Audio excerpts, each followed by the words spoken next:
Hey everybody, it's William Green. Welcome to My Green Pets. And some of you are going to be receiving a division of Bulbophyllum medusae or Bulbophyllum echinolabium in the mail soon, because we had a flash sale and about 12 pieces of that plant went very quickly. In about 12 hours they all were all sold out. And so if you're one of those people that got a piece of the plant, you are my people. I have also been left with a piece of the plant. This is it. This is what's left of the big Bulbophyllum medusae. And so it's going to be interesting. I can't wait to hear from you guys when you get your divisions. I hope that you'll stay in touch, and I hope that we can kind of go through this together, because right now, you know, the plant was just kind of broken apart, and it still looks like it did when it was all together. You know, it looks great. But in the next few, I would say within a week, 2 weeks, 3 weeks definitely, it's going to start showing signs of stress. Like, it's going to realize what has happened. It's going to realize the magnitude of what has happened.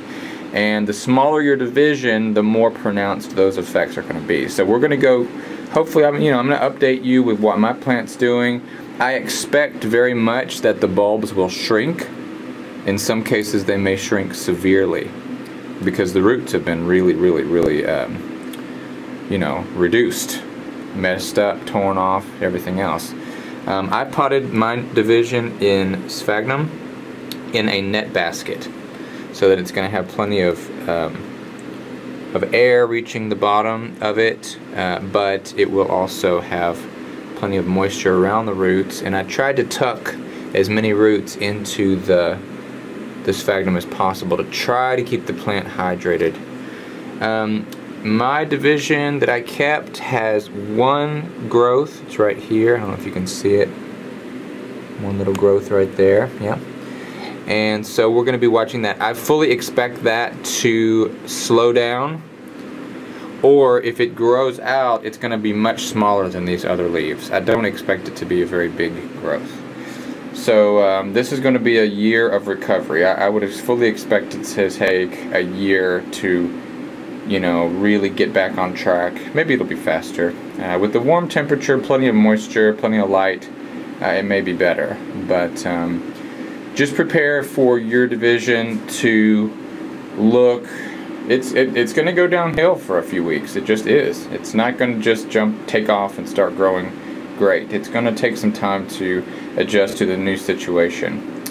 So that's going to be exciting. I look forward to hearing from you guys, and update me please with your plants, and we'll see how everybody's is getting along. I kind of wanted, one thing I regret is I never put a clonal name on this plant. On the echinolabium, you guys know I gave it the name Hal. So each one of those divisions that goes out is going to be Hal, right? So you can kind of, it's the big Hal family.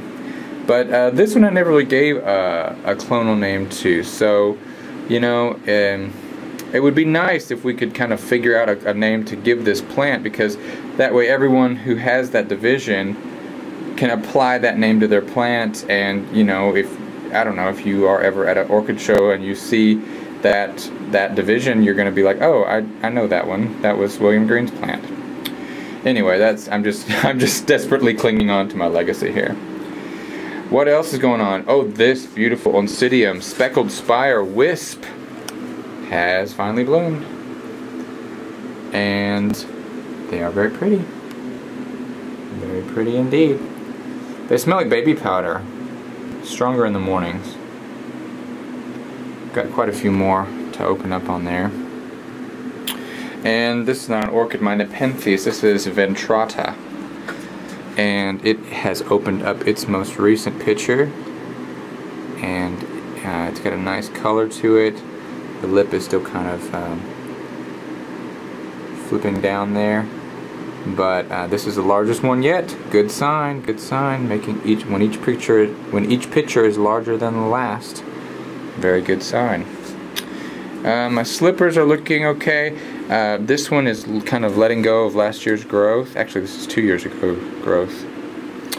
And in the light, in the metal halide or halide light, they look kind of yellow. But when I take it out into the natural light, it looks a little bit better. But I am expecting you to bloom, and I'm expecting you to bloom, and expecting you to bloom too. I got expectations, guys.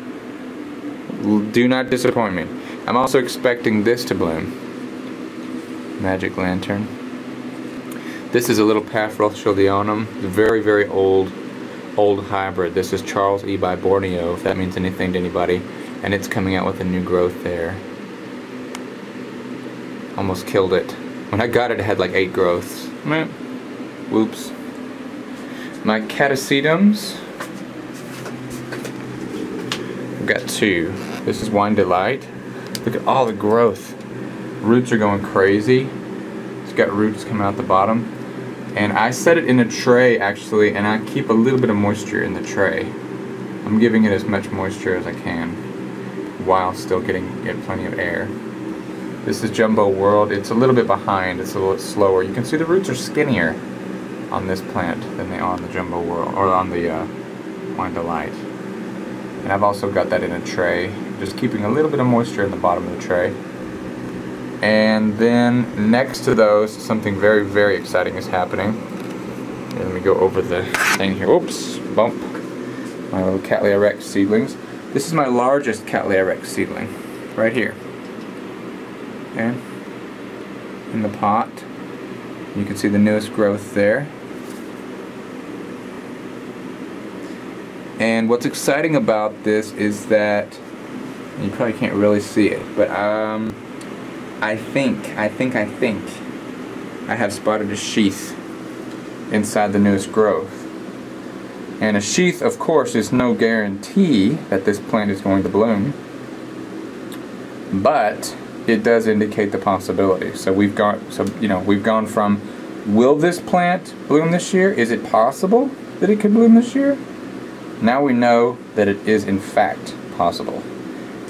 The sheath could be empty, no buds, no nothing. We call it a blind sheath, I think. Or it could have buds in it. So we will be looking very carefully. If you're just tuning in or haven't been following along, you'll know that all these Cattleya rex seedlings came to me in a flask in March of 2014. And I have tried to take the best care of them that I can the past 4 years. And this is the largest one that I just showed you. And we are really looking forward to that blooming. Hopefully it will be this summer. Looking forward to it. What else have we got? Oncidium maculatum, it's done. Totally done. I cut off both the spikes. Flowers lasted about 3 weeks each. 3-4 weeks. Those are done. Hal's working on some spikes.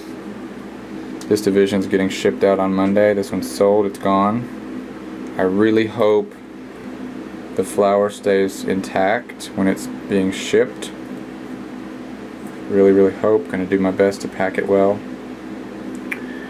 And yeah, that's it. Some people ask, but William, what are you doing? You're selling all your plants? What's happening? Ah! Well, I'm not selling all of them. I'm selling many of them.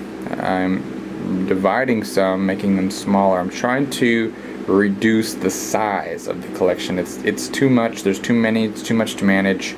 I've got other things I'm trying to work on right now, and I can't focus as much energy on my plants as I would like to. So rather than watch them deteriorate, I would like to find new homes for several of them.